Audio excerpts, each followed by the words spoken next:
All right, welcome everyone to this Q&A. Again, I want to welcome to this Q&A. Question came up recently. Questions come up before, but a lot of questions come up a lot. The question was like this. The question was, it was a discussion. It's more or less a discussion about conversion and conversion classes and paying for them and rabbinical court and how much it costs and whether it should cost or it shouldn't cost, so whatever. It's kind of active in that sense, on, I wouldn't say it was totally one-sided, but there are quite a few people that they didn't make this claim, but the Mission Pirkei Avos, that commentaries talk about what do you call it, about whatever, paying for Torah, for a person allowed to take money, let's say for teaching Torah. So the Gemara says teaching little kids, or younger kids, what do you get paid for? Right? What's really the payment for? Classroom control. So you're not really getting paid for the sake of, teaching Torah itself. For that, it's more like, even if you're teaching them how to read or whatever, that's one thing. Or if you're teaching them, some basic things, okay, right? But there's a question that, in even that case, for kids, or let's say for little kids, it makes it easier because for little kids, okay, you're teaching them. I mean, teaching them at their, at their level. But what essentially is your main task?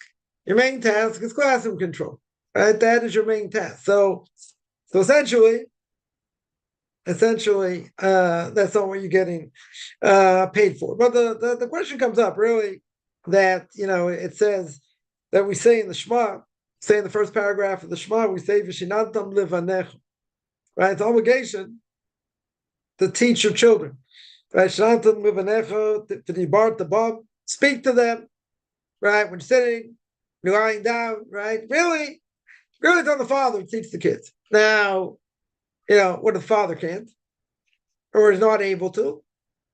Then you hire someone, right? Then you'd have an obligation, right? You'd absolutely have an obligation, to hire someone. And the reason pretty simple, is that, you need a next generation. So if you need a next generation, how are you going to teach them, right? In other words, how are you going to have a next generation, so to speak, if they're not taught? So certainly they have to be taught. So if you're telling me that for little kids we don't have a problem, very good.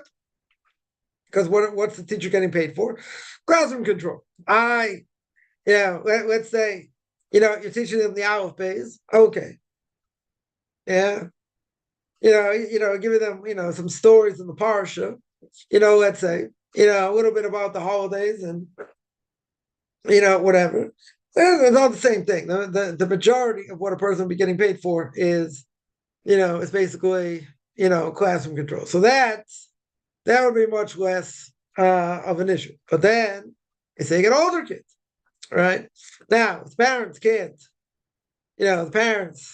can't teach their children.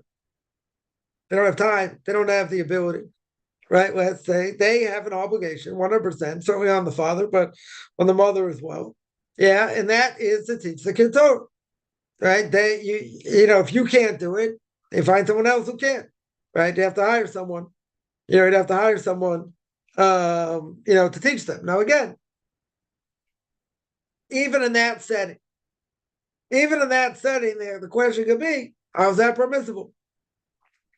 Yeah, you're not allowed to take money for Torah. So this isn't classroom control, right, per se, right? So that's all true, but the proof against, as the commentaries in Mission Pirkei Avos, will get there in about 97, right? Says that it should be free. Why? Just like Moshe Rabbeinu, taught in the desert for free. So too, Torah should be free. Very good. Makes perfect sense. Yeah. Moshe Rabbeinu didn't need to make money. He was rich. God made him rich through the tablet, right? So he didn't have that issue, right? He certainly didn't have that issue, but certainly the dynamics have changed, right? The dynamics certainly, have changed. Even the time when the temple existed, you needed people to teach kids, right? You needed people to teach young adults. You needed yeshivas. So someone's going to be, someone's going to be teaching there. Then you got to sustain them, right? They have to be paid, right? It has to be tuition. Again, shouldn't be, outrageous, but as we mentioned before, that is the single, probably, for most families, certainly in the States, that is the single biggest difficulty because, whatever tuition costs money. A person has 5, 6 kids in the system. You're paying, most of your money, whatever you make, that's where it's going. It's going to that, right? It's going to food. It's going to go to rent or a mortgage, a car or two, and that's it. And, if you have money left over, maybe it goes to camp, maybe it goes to a few other things, but, it's expensive, right? It's not like, the people teaching are making all kinds of money either. So whatever's the hard thing all the way around. But again, in general, right? In general, person should be compensated for their time, right? So again, mention the fact that, but you can't take money for Torah, right? You can't take money for Torah. So if you're telling me, maybe talk, rabbinical law, maybe you have a question, but according to Torah law, the Karaites will be happy here. That you'll be allowed to, right? That you certainly be allowed to. Now, the question becomes, okay, if a person is going to teach, then it comes out, according to Jewish law, person's allowed to take money. The only question is, they're not allowed to extort money, meaning, right, it should not be, exaggerated, so to speak. In other words, even though, you have the highest paid people, you got lawyers, doctors, whatever, making, hundreds of dollars or more, an hour, teachers well underpaid. I don't think even in the secular world, I think, totally well underpaid, certainly in the Torah world, right, as well. But nonetheless, why shouldn't they be paid like doctors and lawyers? They got more important jobs.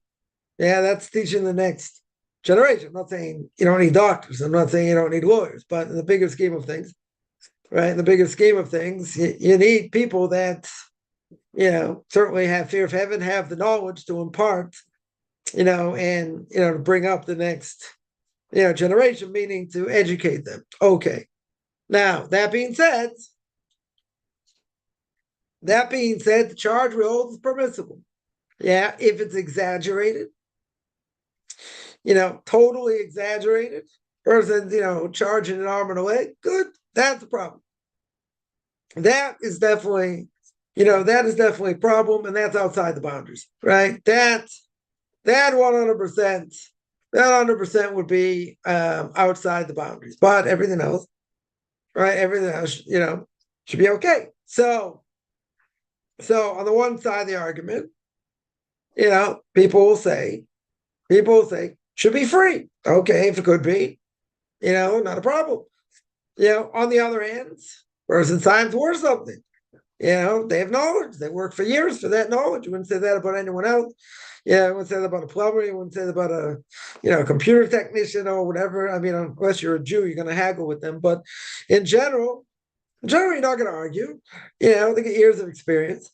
I had a computer that whatever a laptop that whatever had a problem with the drive, and sort of like, I don't know, something was like really, messing up the computer. So I took it to someone, right, replaced the drive, and then like the computer started dying. So I mean, it's not that old. So he had it like, I don't know, 2 days, 3 days, whatever it was. He took the whole thing apart, put it back together. Like, right, he couldn't find the problem. Right, essentially, he didn't know what the problem was, and basically he said, if it keeps dying, like, no point. Just you just got to move on from this. whatever. So anyway, he was able to fix it. In the end, he's able to fix it. This guy's been working in the field for 20 years, right? This is expertise. Yeah, so it's always good to bring something to someone to fix it. Wow, I've never seen anything like this. I've never seen anything so bad like this. Like this guy's baffled, like totally baffled. But whatever, he's able to bring it back, resurrection of the dead, so to speak. Right, he's able to bring it back, and that's what we're on now. Either case, what's my point? He's got 20 years experience. 20 years experience, a lot, right? Yeah, someone's got that kind of experience, should be an expert in that field. Now, does that mean you'll be able to fix every last problem or whatever? Depends what it is, but in the 20 years experience, should be able to, right? It's got expertise. That expertise is worth something. It's for sure worth something, So in any field, what it is, someone's got that level of expertise, you'll pay, right? There's no question for that expertise. Now, again, does that mean you're going to have to pay through the roof? It depends what it is. 100%, it's going to depend. Right, it's gonna depend what it is. So some people would say it doesn't matter. Yeah, it doesn't matter. Should be given for free. Okay. Yeah. Should a person ever be turned away because of money? No. Right. That I would agree. They can't pay. Okay. Right. Doesn't make it extortion. Someone told me many years ago. This is extortion. You're not allowed to do this. And what would your rabbi say? So. I didn't answer them, but he would say, you're giving stuff away very cheap. You charge a lot more. Said it could, in theory, right? But this is kind of funny though. This person's like, what would your rabbi say? Like this is a disgrace. What would he say? And he would say, you're not charging enough. That's what he would say. Yeah, that's exactly what he would say if I would tell him. Well, it doesn't matter. Point is, no one should be turned away. It's true. It's true, but a person would never ask this question in any other field. A person takes on any online educational, whatever it is, they do not expect to get it for free. Nobody's expecting to get it for free, right? Not only that, the price is what the price is. There's no haggling over here. Well, yeah, maybe there is a little bit. I don't know. Yeah, someone's like, listen, this issue, that issue, can I pay this amount? You can do that, right? But usually, I don't know how lenient people are going to be, in these type of things. Maybe some will, maybe some won't. Whatever it is.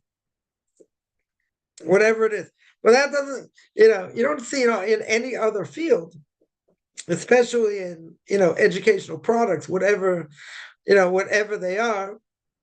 People are going to say that's extortion. Now you got things out there that people say, yeah, you want expertise in this, whatever. They don't deliver. Whatever the program is, let's say, I'm not saying they charge an exorbitant amount, but I'm saying it doesn't deliver. Yeah, I got all kinds of money making schemes that they say, oh, all I have to do is push a couple buttons, this, that, it's it's automatic. You make this kind of money, and most of the times it takes a lot more effort. Obviously. They want you in and paying a certain amount a month, whatever, even if it's not a lot, but it's never as easy as you think. All these things are never easy. Doing affiliate marketing and other things, it takes time. It takes time to build these things up. So yeah, they'll claim it's easy. They'll claim, the 3-step process and, all these videos and you have complete access and speak to us whenever you want. We'll help you. We'll take you step by step. Okay, very good. Yeah. Do they produce? Do they produce as advertised? Now, some may, actually do that. Others, may drop the ball a little bit, and others, will mislead people. So, a person may understand that, may not understand that, but may try it out anyway and say, let's see if it does work. Or whatever. Both these things never, one of them never pan out anyway. And even if it is legit, it takes a lot longer than what they're telling you, Yeah. But again, when it comes to anything in education, in general, any educational thing, person gonna haggle with them? I don't think so. Because they, oh, it's not fair you're charging for this. What do you mean? They spent months, years organizing this thing. They have a certain level of knowledge. Let's say the knowledge is legit. They have certain knowledge. Doesn't matter what it's in. They have certain knowledge. So if they have certain knowledge, that doesn't have a dollar sign to it. Of course it does. Now the question is how much, right? Question is how much. Is the person going to fork over all kinds of money? It depends. It depends what the field is. Depends what they want out of it. Depends on, in a lot of different things. But what's the bottom line? What's the bottom line? Did the person get out of it what they wanted? That's the question. Now, if they didn't, the person didn't produce, so they deserve money back. And they didn't get what they advertised. They didn't get it. Okay, you said you're going to give me this. It didn't produce. Now, let's say it did. Let's say they gave them exactly what they wanted. Okay? So, something like that, there's value. Now, the question is, how much is it? How much is the value? Right? How much is the value? Now, imagine, let's say in general, a person would hire someone privately. Yeah. Now, this person's got a PhD, which, some people would be more impressed by it or not, right? PhD is pilot higher and deeper. A Papa has dough, right? The Papa has dough, right? So, one aspect of one topic, right? So, like 1% of one topic. So, everyone like worships that, but okay. But again, someone writes, 100-page paper. They take, oral exams. Very good, right? So, they have to answer and they have to fight, for their thesis. Beautiful. Yeah. So now they got the PhD. Very good. So he spent, I don't know, it could be a number of years going through this. Finally get this piece of paper. Yeah, the PhD. And now someone wants to pick their brain on their, on their topic. Now they spent months, years, going through this. They're not charging them $30 an hour. I guarantee they're not, and if someone's a world expert, in whatever field, they're not charging you $100 an hour. Yeah, they're gonna charge you much more. And that's normal. Nobody's gonna question that. Nobody's gonna question that. Again, someone who's willing to give their, I don't know, let's say they're an expert in physics, let's say. Someone wants to, pick their brain, work with them, hours on end. They can charge them a ton of money, and they have a right. They've been doing this for 20 years, 15 years, whatever. Expert in their field. That's worth a lot. Not necessarily. They're not going to haggle on the price here either, right? Maybe they will, but they're paying for expertise. So if someone has that expertise, the dollar signs go up exponentially. Now, no one would have an issue with that, whether it's in physics, it's in computers, it's in, I don't know, pick the topics. It's in marketing. You have all these marketing gurus out there, right? And digital marketing, other things. Yeah, sky's the limit. Why? Because they have expertise. They have a product, or they have knowledge second to none. They prove it, right? They have concrete proof, 100%. Right? We're not talking about any, loafers over here, any fraudsters over here. People with legitimate credentials. Very good. That's worth something. That's worth a lot, right? Depending how much, a person is able or wants to pay, or whatever the figure on that is. So now we'll make a big distinction here. Right? We'll make a very big distinction here. We'll make a big jump. We'll make a big jump to Torah. Now, if someone's been learning 10 years, 15 years, 20 years, they've amassed knowledge, probably a significant amount of knowledge, right? Probably a significant amount of knowledge. Even if someone, let's say grew up in the system, right? They're an FFB. They're religious from birth, very good. They went to yeshiva, they learned, maybe spent a couple of years learning after they got married. Very good. Yeah. So they have a certain level of knowledge. Now, yeah, they may not have the title of rabbi, whatever, but they have significant knowledge. They may not think, even if they don't remember everything, or remember a lot of things, whatever, they're keeping up that lifestyle. Very good. But they have knowledge. Yeah. So that's worth something. It's for sure worth something. right? People poo-poo it and say, you know, I should be able to get all this for free. Well, in the church, yeah, put a few, a few bucks in the whatever on the plate, whatever. Church got plenty of money. They're not lacking. They're for sure not lacking. Yeah, millions all over. Yeah, so good. So, let them pay their people millions. Let them pay them, whatever. They got plenty of money. Yeah, but you come to the church and you're not expected to pay tons of money, right? But you get all the benefits, right? Whether it's right or wrong doesn't matter. But you're getting these benefits. Very good. Very good. People complaining. Okay, I might complain about other things, but I'm not going to complain about that. So it's very interesting cognitive dissonance, right? Because this whole discussion where some people said exactly what I'm saying. They're saying, no one's going to turn away a person because of money, but people deserve to be compensated. They 100% deserve to be compensated. They put in the time, they put in the effort, they have the knowledge. Yeah, they're giving you a service, and it's a legitimate service.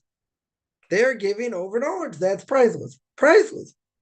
Not to mention time, not to mention preparation, not to mention other things. Why is that not worth anything? Why would some people, I understand why, but it's the mind-boggling thing why people would say, why people would say that's, they should have to pay for that. That should be for free. Well, in an ideal world, that'd be great. And it should be. Yeah, but people have to live. People have to survive. Very good. So they should be compensated. Again, it's 100% permissible. It's nothing to talk about. The only question is if a person charges an arm and a leg. That you're not allowed to do. That's forbidden. But at the same time, if they're saving souls, if they're inspiring people and they're helping them in other aspects of their life or this and that, they shouldn't be paid like a doctor or a lawyer. Why not? Yeah, they're doing important work. Give it over to the next generation, et cetera. It's worth something. It's worth a lot. It's worth a lot. And, person gonna complain, that someone's making $8 an hour. You gotta be kidding. Or $10 an hour. Like, you tell me they're making, $150 an hour, this and that.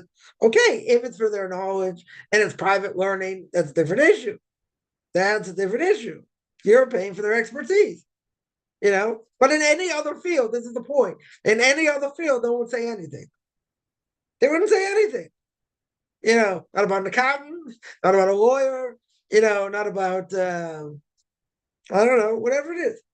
Whatever it is. So, someone that's marketing, as long as they're good at what they do, they're not going to question that because they have expertise. They're bringing something. They're bringing something to the table. But if someone is bringing back a person's soul, and someone is inspiring that soul, that that should be done for nothing. There should be any compensation. It's such cognitive dissonance. One of the highest levels of cognitive dissonance because person would never say about any other topic, right? Any other field, I'd say better. Any other field, no one says such a thing. Nobody. Oh, but only comes to this. Oh, Moses, taught for free. We should get everything for free. Well, in an ideal world, it'd be great. 100%, it'd be great. But at the same time, a person should never be turned away because they don't have. That's for sure. But they're basic things. Person will have to pay for. Person has to move to a Jewish community. You have to be, what are you going to do? You have to move. You can't move. You can't move. But in general, there are certain things a person, has to do. That doesn't mean they have to be rich by any stretch. Being an Orthodox Jew, it's expensive. It's an expensive lifestyle, no matter where you live. That's, that's what it is. We have more kids, we have more expenses, and there's no way, there's really, no way around it. So, people struggle. That's what it is. Right? Say, I bring it upon yourself. You have so many kids, this and that. Okay, but even so, a person can struggle if they have 2 kids. A person can struggle if they have no kids. Doesn't matter if God wants you to struggle, you struggle. But it is true. You have more kids in the system. It costs more. Very good. Kosher food's more expensive. Passover, everything's 3 times the price. Okay, right? So people are, certainly, aware of that. But if someone is providing a legitimate service, I'm not talking about fraudsters out there. If it's a legitimate service, the person's getting what they need. The other person should be compensated. They don't need to be compensated. Very good, right? But come along and say, I only had this once. I only had this once in 20 years, right? Someone actually calling it extortion, which was, was a little bit much, but but even so, even so, nobody in their right mind would say it about any other field. They wouldn't say it about any other field except this, because spiritual things shouldn't have to pay, pay for spiritual things. Now, take it a step further. Take it a step further. Imagine comes a motivational speaker. Yeah, but it's faith-based. Faith-based motivational speaker. How much is that worth to a crowd? How much? I'll tell you a story. I mean, I don't remember what the person said. My father was a member, was in the parking business.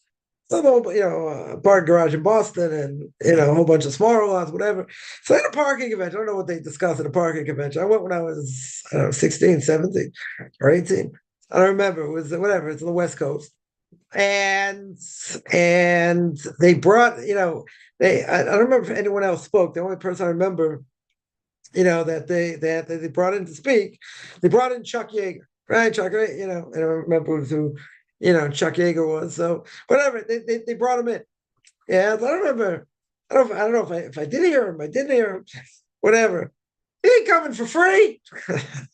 He's got a name. He's got what to say. Let's say, however much they pay him. Yeah. But some of the motivational speaker, they're not going to pay him. What if they're going to pay him? Right? Because he's got what to give. He's got what to give. He's faith-based. He's gonna uplift people. He's gonna strengthen them. Yeah, that's worth something. For sure it's worth something. So again, the point is, I think some people get, carried away where, they are financially strapped and, and all that. Very good. Okay, that doesn't mean you push them away. Just say, well, this is the way it is. Find the money. Well, yeah, it's kind of cruel, right? The person doesn't have, they don't have. Okay, but but at the same time, to say it's coming to me, right? And as if to say, well, a person shouldn't be compensated, because they're not doing anything. That's not true, and they're not saying that. They're saying probably a person, they're giving over something they need. Very good, that's worth something. Now the question is, how much is it worth? Right? That's the question. Is it worth paying more? Is it worth paying less? But if they're getting, what they need, person should be compensated. It's certainly not called extortion. Not to mention the fact that they've been learning for a long time and they've amassed, certain level of knowledge. That's worth more than anything else. You can't put a what do you call it? You can't put a dollar figure on it, right? Because you're saving someone's soul. You're inspiring them. You're helping them. Yeah. That's worth millions. That is absolutely worth millions. Now, could the person charge millions for it? No. Right? That'd be absurd. Okay. Right? It should be compensated. 100%. It keeps them going, helps them doing what they need to do. Whatever, within reason. Within reason, but let's be clear. Yeah, it's got to be within reason. As the Code of Jewish Law, the Shulchan Aruch says, you can't charge beyond, what's the norm. Beyond what's the norm is, that's forbidden, right? That would be extortion. But if someone's charging, within parameters, okay, and someone would take them privately, whatever. That's going to cost them more, but they understand that. Most people would understand that. But there are people out there, it's cognitive dissonance. They'll say it about every other field except this, right? Whatever. So, like this whole discussion came up, whatever just came up recently. Again, it's kind of heated. It's kind of heated on on both sides, and but both sides had what to say, but it is kind of it is kind of unnerving where someone says I should get it for free. You're paying for someone's knowledge that's worth something, right? If they can pay, they should pay. I'm not saying they should be tossed away, but if they didn't have. Somebody asks, can I debunk the claim of historians that Hashem is an ancient warrior storm god? Why do I laugh? Because when I hear things like this, God, it says God's a jealous God. Yes.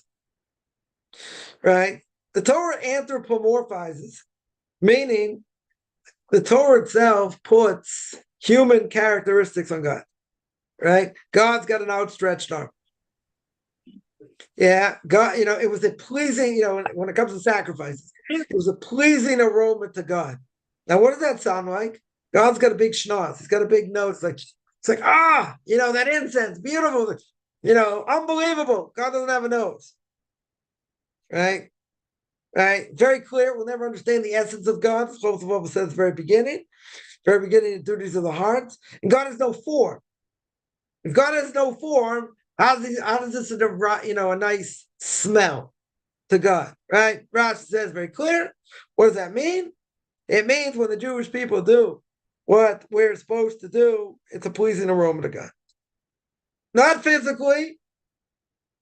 Why isn't it physically?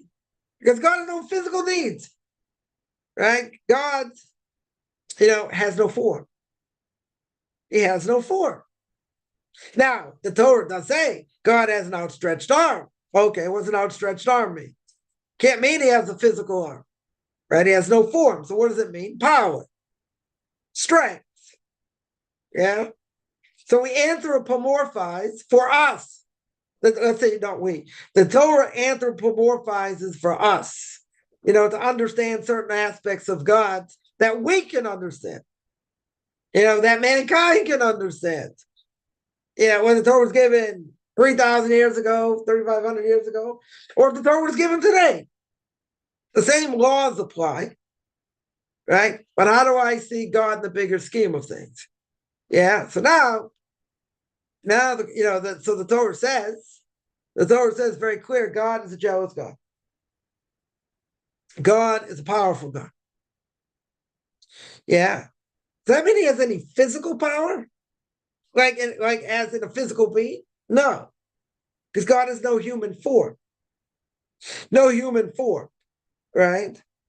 So if God, the Torah says very clear at the very beginning, God made man in our image. Well, who's we? Right? Who's the English we? The English we were talking about God speaking the heavenly court. Doesn't need to speak the heavenly court, just like when the Torah says God will go down and see what's going on. Let's go down and see what's going on in Sodom. Well, he's talking to. Right? The Rashi there on the spot says he's talking to the heavenly court. Doesn't need to talk to the heavenly court? No, God has no needs. Doesn't need to. Right? But there are times someone on a much higher level speaks to people on a lower level.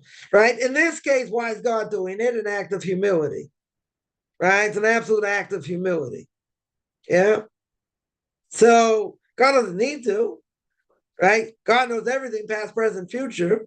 So if he knows everything, past, present, future, what does he need to see what's going on in Sodom?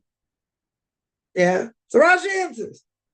He's showing his humility by asking lower beings, i.e., the angels, the heavenly court. Let's see what's going on. Does he need to? No. Does he need the heavenly court? No. Could God judge himself and do everything himself? Yes. But God's busy, so God has his lackeys, even the spiritual lackeys. Who are the spiritual lackeys? Right? Right? Even the spirit, what do you call it? Angels. Right? 100% angels.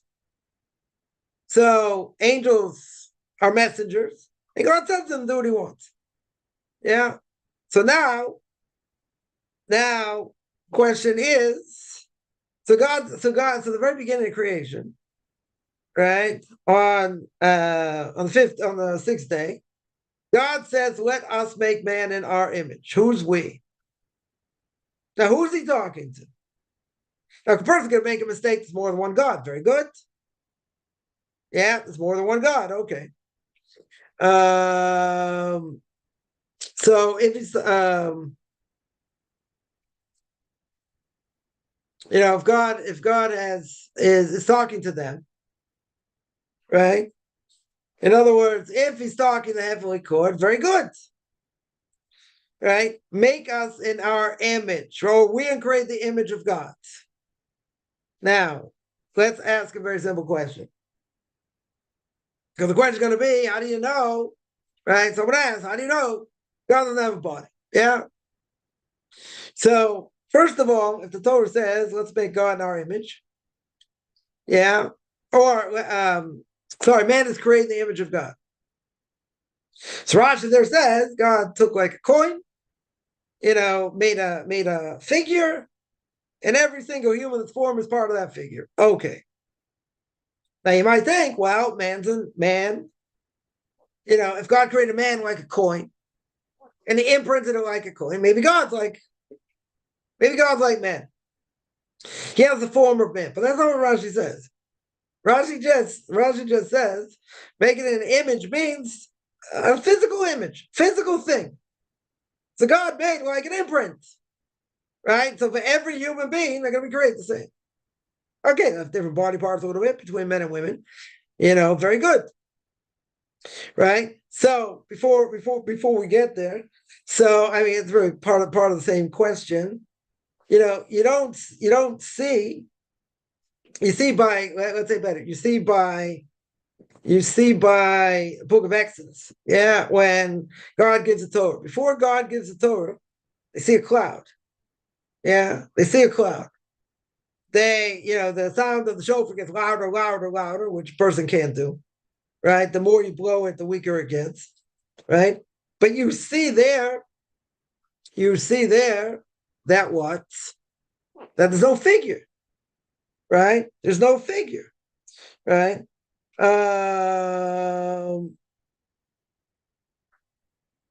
So therefore I could assume, right? I could assume that I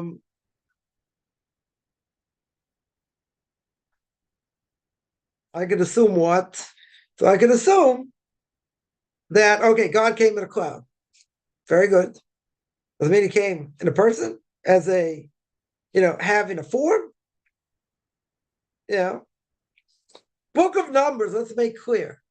Book of Numbers, chapter 23, verse 19. It says, God's not a man, that he should lie, nor a son of man, that he should change his mind. Now, what does that mean? What simple explanation? Distinguishes God's nature from that of human. Right? Now, if God says he's not a man, if that's what it says in the book of Numbers, right? Chapter 23, verse 19. God is not a man. Very good. What does that mean, though? Yeah, according to the Christians, God could be man, could turn himself into a man, but God isn't a man. That's what the Torah says. That means God is not subject to human limitation. What is human limitation? Physicality, right? Or changeability, right?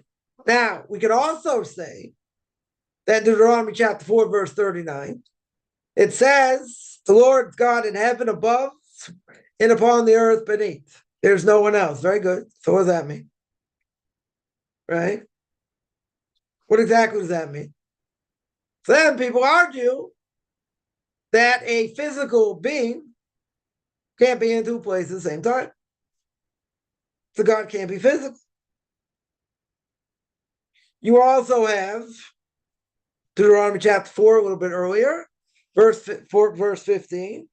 For you saw no manner of form on the day that the Lord spoke to you at Horeb out of the midst of the fire. Now, what does that tell you?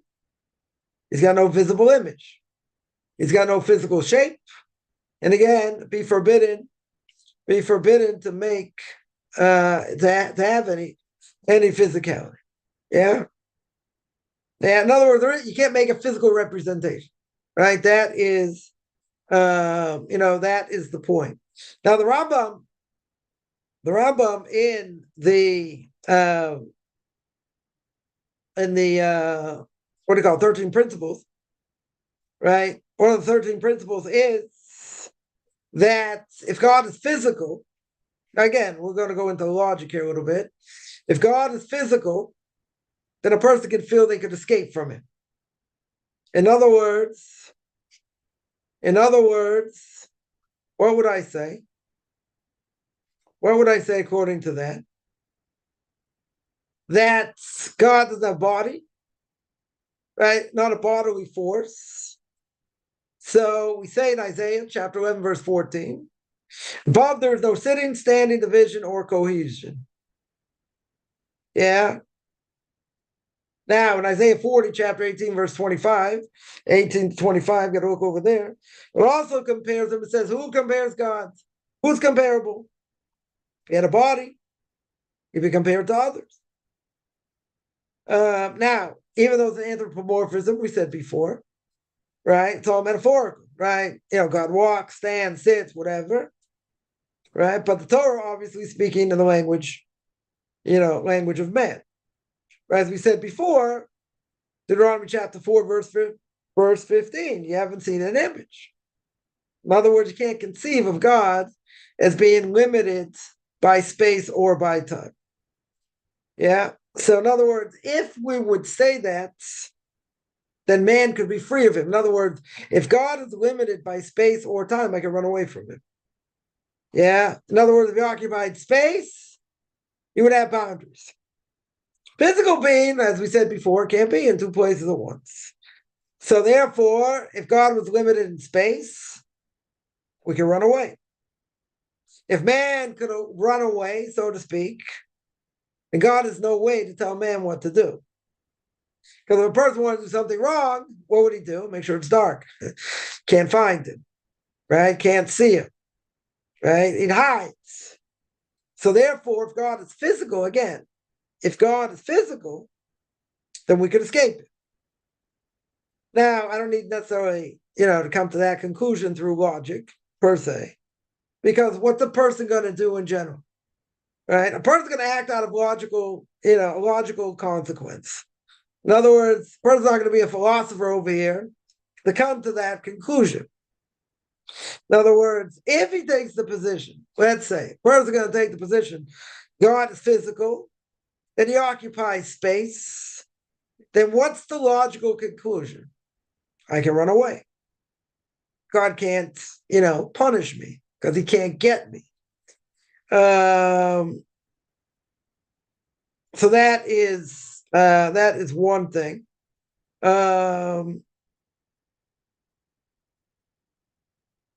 Now, another thing is, we say at the beginning of Genesis, gracious baro ki mes hashamayim ve'es haaretz. God created the physical. God created the heaven and the earth. Right? Again, God not confined neither to space or time, because everything material, physically, and spiritually were created by God himself.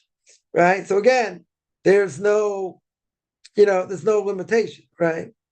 Absolutely no limitation. So when we say God created the heavens, it means everything, in the spiritual realm, meaning the angels, the kisei kavod, right? The throne of glory, as it's called. And obviously on earth, what are we saying? Right, on earth is all, when he created the earth, it's everything material. Right? So again, you got anything physical, anything spiritual. Right? So you got in the spiritual world, souls of humans, spiritual entities, you got angels, demons, whatever. But you can't say God is spiritual, right? In other words, God's not physical or spiritual. It's really hard to say what God, exactly is. But in either case, where does the Rambam learn out? Where does he learn out that God has no physical form? So he learns out from Isaiah chapter 40, verse 18. He says, who's comparable to God? There's no being in the physical or spiritual world that is comparable. In other words, if God is spiritual, very good, compare him to anything spiritual. Compare him to angels, compare him to demons, right? Let's say, right? Or in the physical world. Compare God to something in the physical world. So you see, right, that God can't be physical or physical or spiritual. So person still has to have, a person still has to have this awareness, right? The question is, if it says God can't be physical, why does the Rambam not include non-spirituality? Yeah, what's the difference? What's the difference if God isn't physical or God's not spiritual? So according to the principles of the Rambam, right, the answer is depends whether a person needs lack of awareness of that. It's going to preclude a person serving him. Meaning, if I didn't have this awareness that God is not spiritual, could I serve him? Right? That's the question. So the principles of faith, according to Maimonides, are absolutely essential for us to relate, to God. So therefore, simple answer would be, if God is a physical being or is somehow physical in some ways, then that means if he's physical, he's limited, right? He's limited by time, he's limited by space. Now, if he's limited by time or space, that means God cannot force us to do anything. We'd have no obligation to listen to him. Why? Because I can avoid him. Right? I would not be bound by the Torah. That's the logical conclusion. I would not be bound by the Torah because I can hide from it, right? I can avoid it. Now, what about non-spirituality? The fact that God's, you can't call him spiritual, right? Doesn't bear the same consequence. Why not? Because whether God is spiritual or not doesn't affect us whether we're able to escape him or not. Seems irrelevant whether, if we describe him sometimes as, spiritual, but he's not totally spiritual. We just try and put some words to it to try and understand, what God is. But in general, if we say God is not spiritual, does that affect the fact that we can escape him or not? It doesn't, right? Or that we should serve him. Doesn't do that. So since, according to the Rambam, this orientation is not affected, then the issue of spirituality not included, right? That's why the Rambam does not include it. But in general, that's that's what we would say. That if he's limited, then he can't be, then he can't implement what he's going to do. If he's physical, right, that means he has limitations. If he has limitations, then by definition, I could escape him. If I could escape him, then I don't have to serve him, right? Then he doesn't have the same, right? Then he doesn't have the same power. So then, some says, Zechariah chapter 14, it says God's feet will touch the Mount of Olives. And the mountain was, now, does God have feet? Again, many times in the Torah, this will be the similar answer, right? Many times in the Torah, there's anthropomorphism. Describing something.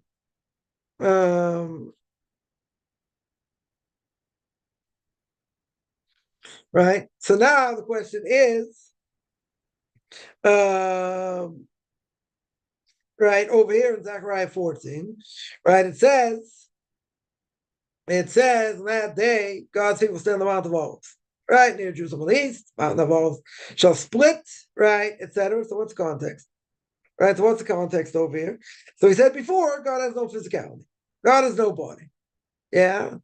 So obviously, using this idea, right, is an anthropomorphism, right? Meaning it's symbolic.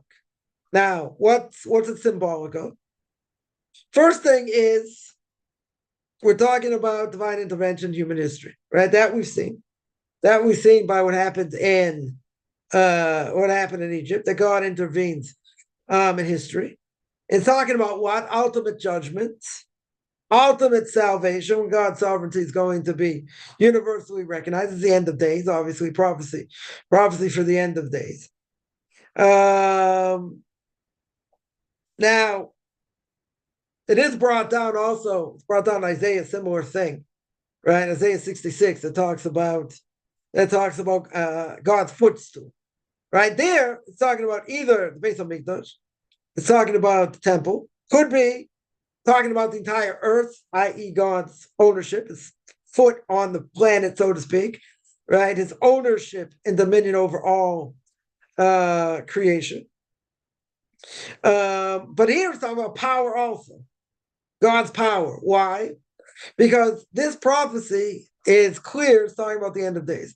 Since it's talking about the end of days, we're talking about God's complete rule over the entire earth, where all nations are going to come and worship him, right, in Jerusalem, etc. So it's a powerful metaphor, to show that. So that's what possibly it could represent. So now, the question is, can God do whatever he wants, or does he have limitations? God does not have limitations by definition. He cannot have limitations. That's why he can't be in a physical body. Yeah. If you're in a physical body, you have limitations. The first of the principles of faith of Maimonides says that God is absolute. God is absolute means he doesn't change. He never changes. Yeah. He is who he is. No limitations. Yeah, kind of like the question that philosophers have been, thinking about, throughout the millennium, if a tree falls in the forest, no one's there. Does it make a noise? It makes a noise. Whether people hear it or not, it doesn't matter, but it makes a noise. But there's another question that people ask: can God make a rock so big you can't throw it? Yeah. No. Why not? How do I know? Because God doesn't have limitations. If you say there's something he can't do, he's limited. God's not limited. That's the point. Right? That's exactly the point. It's not limited. He has no limitations. He has no limitations. So God is not defined, is not limited by space or time.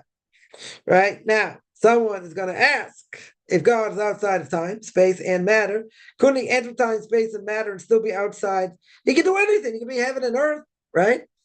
Right? We just said at the beginning of creation, chapter 1, verse 1, of Genesis. God created the heaven and the earth, meaning God could be in the heaven and the earth at the same time. So can God, he's not limited by space and time, right? Can God go in and out of time? Why not? He could. If he wants to, he can do anything. That's not a contradiction. That's not he's not limited, right? So since he's not limited by space or time, that means he can go in and out whenever he wants. So yeah, that would be true. Right? Could he do both at the same time? If he could be in the heaven and the earth at the same time, why couldn't he do that? I don't see what the difference is. He should be able to do both. If God doesn't change, he doesn't reveal new things about himself. Yeah, okay.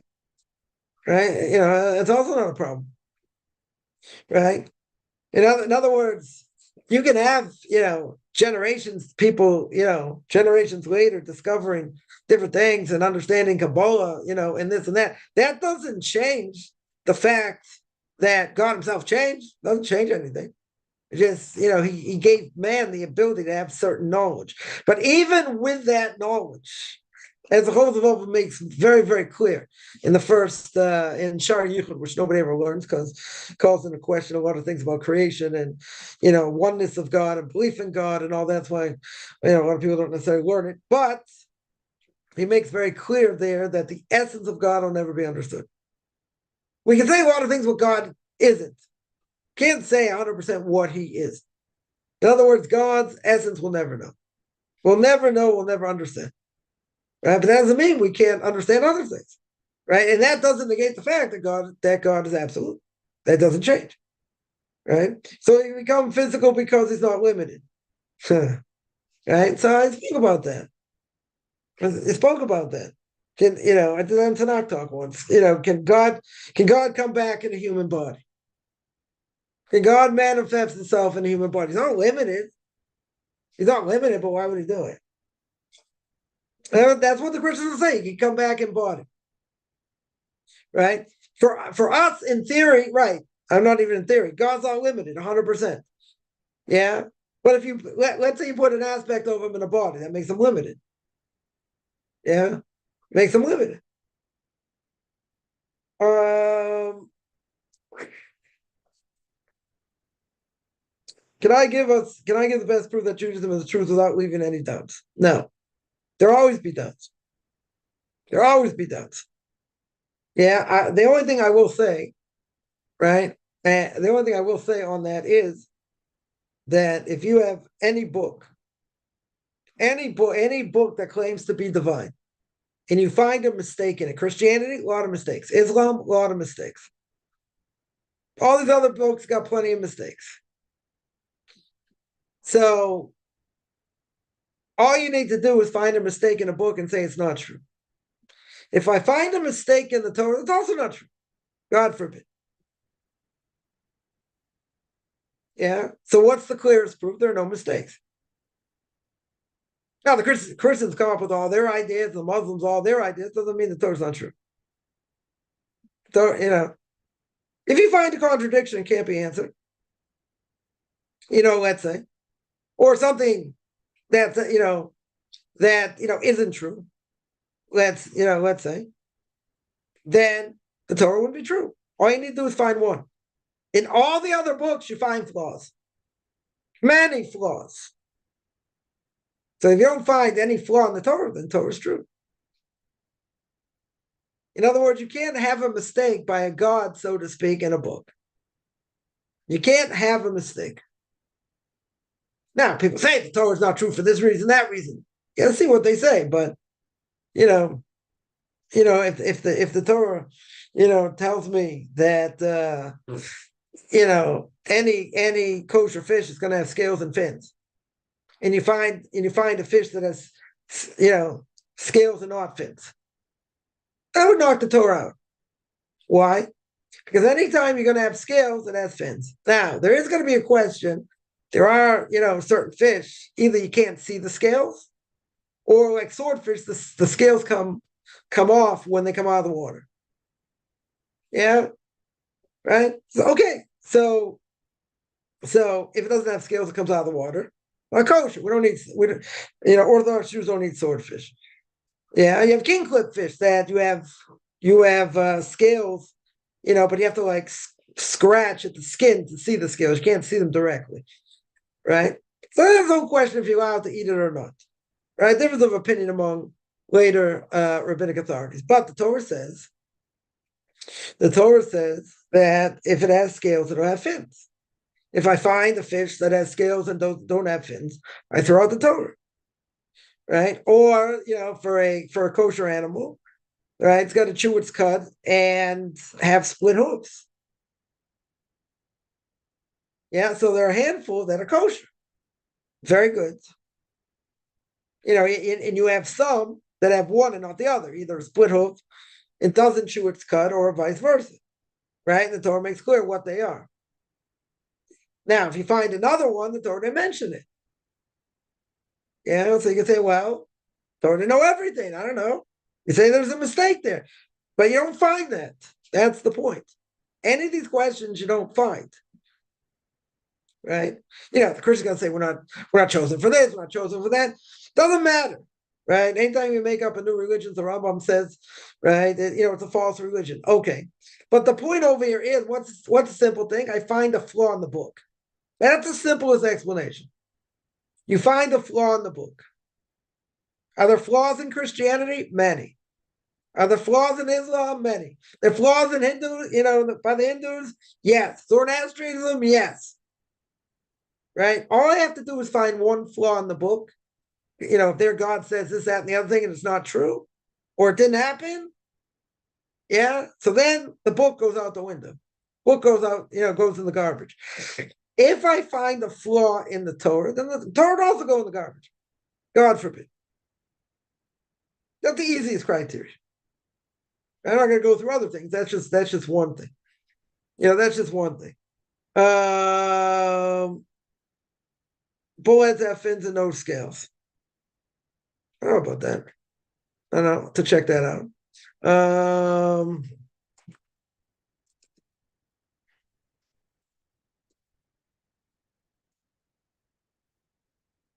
I don't know that I have to check out. Some say bullhead fish, it's type catfish, has smooth, scaleless skin, is not kosher. Okay, right? It has. Yeah, the question is, um,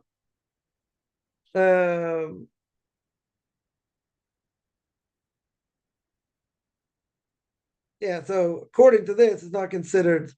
It's not considered having scales. Yeah, we would look at it as not having scales. So that would kind of knock that out.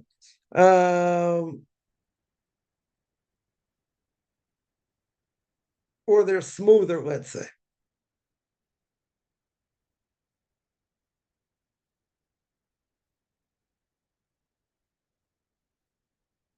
Any case, yeah. What else? I don't understand Isaiah 9. Let me see.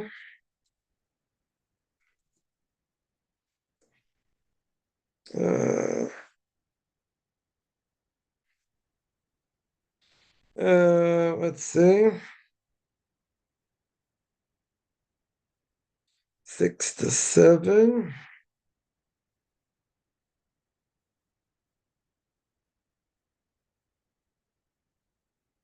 I know what's the question. It says Tim increases the authority and peace without end. David's throne on his kingdom. Establishes the portal with justice of the righteous. Righteous, not from Israel, the Lord of hosts shall accomplish this. Okay, what's the question? What exactly is the question? Um, 1 second.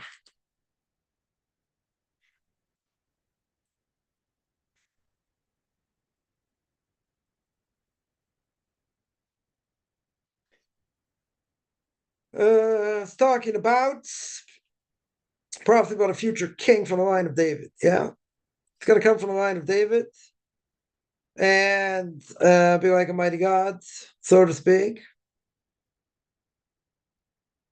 Yeah, bring peace. Okay, who's that referring to? So we hold is referring to King Hezekiah, right? Or according to the Christians, they're going to say it's talking about future Messiah, right? It's going to talk about JC, right? But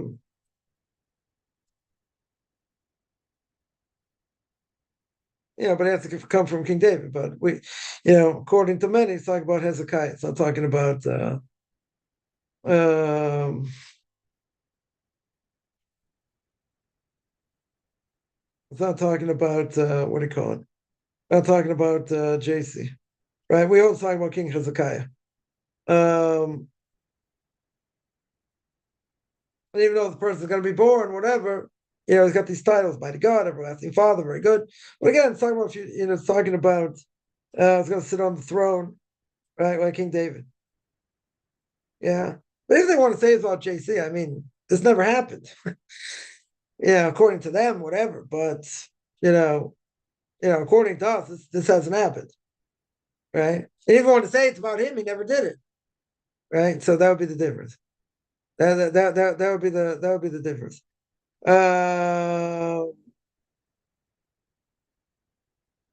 Does the translation say Almighty God? Let me see. Oops. Translation is. Oops,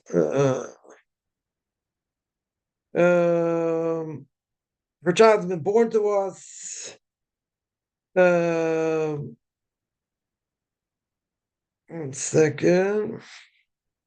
God will be on his shoulders to be called Wonderful Counselor, Mighty God, Everlasting Father, um, Prince of Peace. Let's see if that's exact translation. That's what it sounds like. 1 second.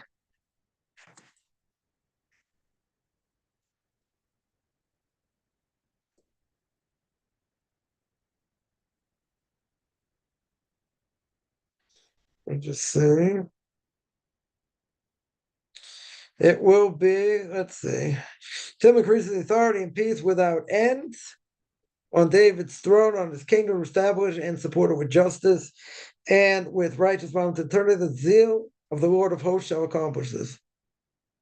The Lord sent the word against Jacob and has fallen in Israel. Yeah, so it doesn't say anything about that.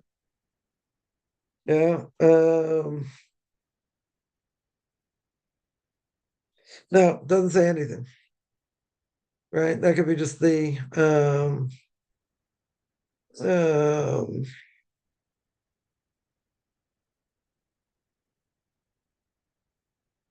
yeah, they translate it as totally mistranslation. Wonderful Counselor, Mighty God, Everlasting Father, Prince of Peace. That's not what it says.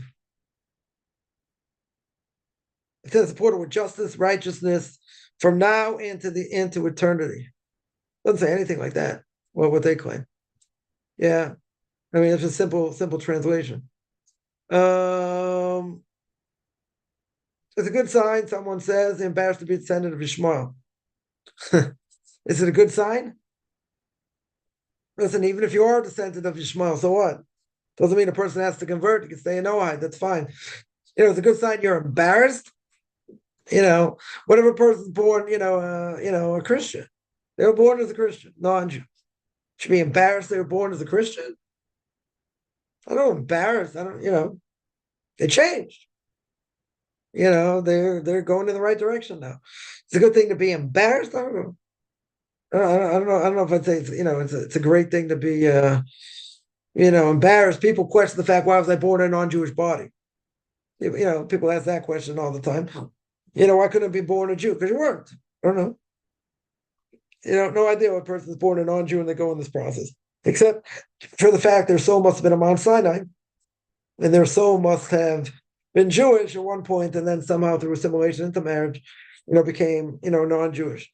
So they have to go through conversion or be a Noahide. But in this case, a person came from that. Okay, to be embarrassed they came from it.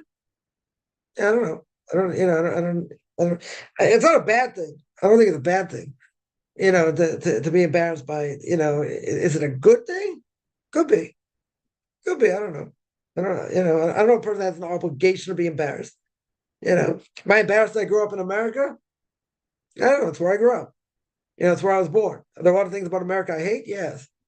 100%. Speak about it all the time. Yeah. Do I, is it good?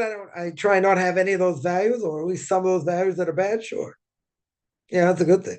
Be embarrassed I came from America? I don't know. I don't have to say, you're embarrassed about it. That's where you came from. Yeah. Yeah. Is it a good thing? Could be. Could be a good thing.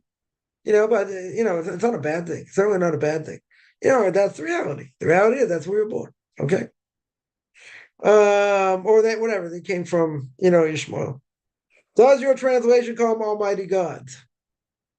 The translation is in Hebrew it says Kinos Hashem Tzvakos. Means the zeal, Kina means like jealousy, it also means like a zealot, right? So it means the zeal of the Lord of hosts. Doesn't say Almighty. Doesn't say Almighty. It's a mistranslation. Yeah. Again, even if it would, even if I want to say the zeal, the zealotry, let's say, of the Lord God, that he's got power and he's mighty and this, okay, that's not nothing to do with JC. Even if you would translate it like that, but it doesn't say Almighty. No. Give the prophecy from the Torah that's not much talked about. Prophecy that's not much talked about. There's a prophecy in Deuteronomy. It speaks about that there's going to be a test. There's going to be a test at the end of days with great wealth. Right? That's the test we live in today.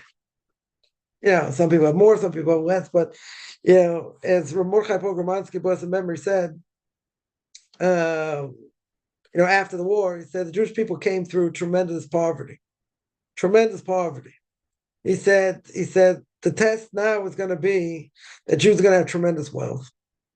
And how are they going to act if they have wealth? Right? So the prophecy is what's going to be, it says in the book of Deuteronomy, what's going to happen? They're going to forget God. That's what money does. A person has money, power, fame. What does it do? You forget about God because you think you did it yourself. Yeah. So I would say that's probably lesser known. There are some people speak about it, but that's one thing I would say. Someone who says son of Joseph, or so it was thought. Pointless lineage. Yeah. Listen, they themselves have a contradiction of the Gospels going to King David, right? So, for them, it's important that the Messiah, that JC should be from King David. Okay. But if you're going through different Gospels and the lineage is different, that's bad. Right? That's certainly bad. So, I would definitely, I would definitely agree. But I would say like this on any of the, you say Isaiah, Isaiah chapter Isaiah chapter 9, you look at Daniel chapter 9, Isaiah chapter 45, right? 45 verse 7 talks about God creating evil. Do a comparison. Do a comparison online between what King James and other versions say and what the proper translation is, right? If you go to, let's say, the Chabad.org, they have good translation there. So you see the difference. And the difference is very blatant. Very, very blatant. In Isaiah 45:7, one example, right? One example. It says God created evil, right? Here, let's just see here.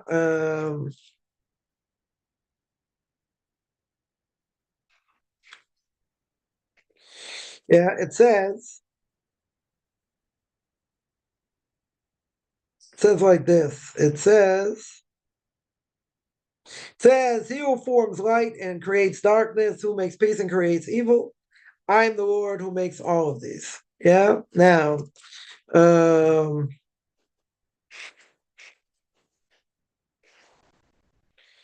what's the translation? King James. Yeah. What does King James say? I form the light, create. Now, what does the Torah say? Let's make clear. The Torah says, or Isaiah says, who forms light and creates darkness? Very clear. God forms light and creates darkness. Who makes peace and creates evil? I am the Lord your God. I am the Lord who makes all of these. That's what Isaiah says. According to King James, I form the light, create darkness. I make peace and create evil. Okay. Yeah, that's not so bad. Yeah, I form light and create darkness. I make peace and create evil. I do all these things. Let's see.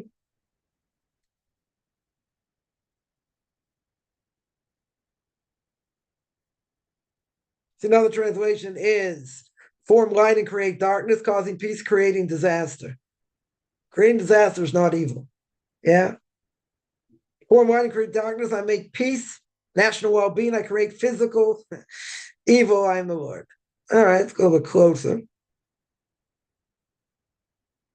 Some translators, I make success, okay, or peace, and I create disaster.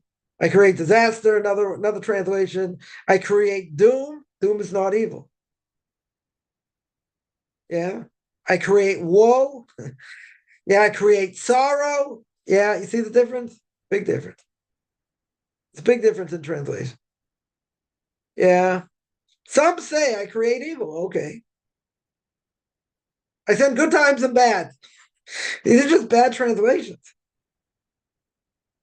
Yeah. Creating this, there's a big difference here. There's a big difference creating evil and creating disaster. Disaster is not necessarily evil. It's a big difference. So you have a lot of these translations, which are bad, are saying that God did not create evil. That's a problem. That is a serious problem. Yeah, that's just one example. You look at any of these. Yeah, you look at any of these other verses, they're claiming what they're claiming, and you see what the translation is. Yeah. Yeah, there's one verse that says that they saw, in a vision, I think it was Isaiah had a vision, right? And he saw God. Yeah. Now, even the Christians know the Torah says in the book of Exodus, no one can see my face and live. So obviously it can't be God. Who is it? JC. That's what they say. Must be talking about JC. What do the commentaries say? If it's not talking about God because you can't see him, so who did they see? It wasn't JC. They saw an angel. That's another realm of reality. You have it, a number of places like that. But it's a good question.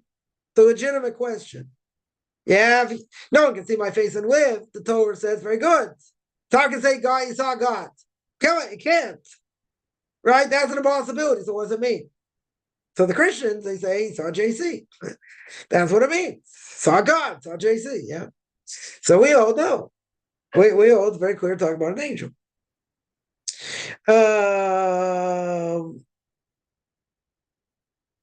Someone says, I was told different lines of JC's mother and stepfather line. All right, but again, either case, if you're going to claim there's a direct line, that, it's a little bit far-fetched. The line should be the same. Say from whose perspective? Whose perspective? Right? You want to say it's his mother and the stepfather. Well, you don't have two different lines. Right? It doesn't make sense logically, even if they're coming from two different perspectives. Yeah. You say, well, the bottom line is they got the King David. Okay. But if you have a line, it can't be imperfect. Let's say you have, 20 generations, 30 generations. Yeah. If you have 30 generations, how can they be different? If you look at the Torah itself, it talks, at the beginning of creation, until you get to Noah, it said this one had this one, he lived for so many years, this one had that one, lived so many years, and had, this child with that child, and, whatever it is, until you get to Noah, yeah? That's all direct. That doesn't change. That's from the same perspective. And even if you look at it from another perspective, it's got to be the same. It can't be different. That doesn't make any sense. It should be different. I understand that's the explanation you got, but it doesn't make any sense. Right? The line should be exactly the same. Yeah. Well, why should the line change just because who you're going from? That doesn't make any sense. Does the Torah say all of the descendants of Ishmael will be beasts, or will there be exceptions? It says there'll be, he says the wild man, the Torah says. His hand will be in the hand of others will be in the hand of his. He's got, greasy palms. Steals, that's what they do. That's part of their, that's part of their nature. Their lives are ownerless, right? Their hands are in the hands of everybody. Everyone's in the hands of them. Means their lives are ownerless. Yeah, so to speak. So that's how you can understand people can kill themselves and blow themselves up because, their lives are ownerless, so to speak. But does that mean everyone, is under the same thing? No. Doesn't mean that. Doesn't mean they can't, a person can't change. They can change. Everyone's got free choice. Everyone can change. You say, what about the curse? What about the curse of Noah? Right? So you have a whole nation cursed. Okay. So the nation in general is cursed. Doesn't mean some people cannot come out of the curse. Yeah. There are people that can overcome it somehow. Right? The vast majority will not. Right? The curse is what it is. It doesn't change. Right? But again, there are people that can come out of it. You wouldn't think so. Right? According to logic, you wouldn't think so. Right? Because if you cursed, you're cursed. That's it. No matter what you do, you're cursed. Okay. Yeah, but you see, there are people that can make lives for themselves. They can make lives for themselves, be productive people, and the curse doesn't necessarily apply. But again, it's not going to be the majority. Majority is not even going to be close. People say, "Come on, look at look at this continent. Look at different people. Look, they were slaves, other things, even when they got to America, and different things are being perpetuated all the time. So, it's like a perpetual cycle. They can never get out of it. But you see, some people can, and some people do. The vast majority doesn't seem they will. That definitely doesn't seem they will. Right? But again, even with that curse, even with that curse, in general, it defies logic. It defies logic. Because every nation in the world had their day at some point. Italy had their day, during the discovery of the world. You had Portugal had their day, England had their day, France, Germany's had their day. Even, I don't know. I know what Australia's done for the world. Yeah, necessarily. Being a world power or other things. But there are plenty of countries in the world, even continents, have had power, have had serious power. South America has a certain level of power and influence and this and that. Okay. Yeah. There's only been one continent in the world that's never done anything in the world, except famine, wars, and it's been horrific. It's a country, it's a continent of Africa. It doesn't make logical sense. I'm not saying they don't have what do you call it? Natural materials and good natural materials and different things and whatever. Okay. They were slaves. How long does it take to fix that once they become independent? I don't know. Take 50 years, could take 100 years. Yeah, I don't know. But the whole continent's been a disaster. Okay, maybe except for South Africa. Yeah. But the whole continent's been an absolute disaster. Yeah. So you can give me different reasons. Okay. They were enslaved and it took a long time to get out of it and whatever. But the whole continent hasn't, even if they have raw materials, that doesn't matter. Someone used that argument. It's like, well, they got raw materials, they've done this and that. But the countries themselves, maybe except for South Africa, like countries themselves, like demolished each other. Wars, never get out of it. It's just the way it's been for a long time. How long should it take for, even if they gave power to the people, how long should it take for them to get out of it? 50 years, 100 years before things start to change. Should. It should in theory. Yeah, all things being equal. It still hasn't. Right? I don't have any other explanation. You could come with some sociological things, other things, but how much time do you give it? How much time do you give it before something turns around? Tell me 100 years? Okay. Tell me 150 years? I can't imagine it should take that long. I mean, I'm not big into economics and other things, but all things being equal, if you got all these raw materials and different things, there's no reason why I can't, look at Japan. Look at Japan. Japan has nothing. Japan has nothing. They're like a major world power. Major world power. Like, what does Japan have? In raw materials and other things, nothing. Yeah. And Japan's a quarter of the size. Not even. It's like probably 1/1 billionth of the size of the continent of Africa. And they're, and Japan's, it's much stronger economically in other ways. Many other ways. Right? But they have nothing. So obviously, if God wants, a country that has nothing to survive in a major way, he can change anything. And if he doesn't want them to, they won't. And you can have a country the size of who knows what, billion times the size, they can't do anything. And all they do is keep going backwards and shooting themselves in the foot. Right? But again, that's not logical. That, 100%, that's not logical. It doesn't make sense. Right? If I didn't understand there was a curse, I wouldn't. You wouldn't have any explanations. You wouldn't have any explanations. Can I make a video with unknown prophecies? Maybe. Maybe. All right. Any other questions?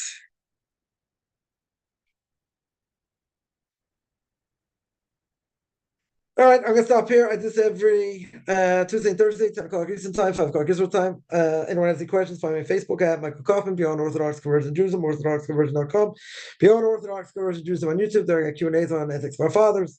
I got class on ethics for our fathers, Q&As. Book of Leviticus, send me an email, Rabbi Chaim Kaufman at gmail.com, RBBICHIMCOFFMAN at gmail.com, which I'm good. Beginning of the day, middle of the day, end of the day.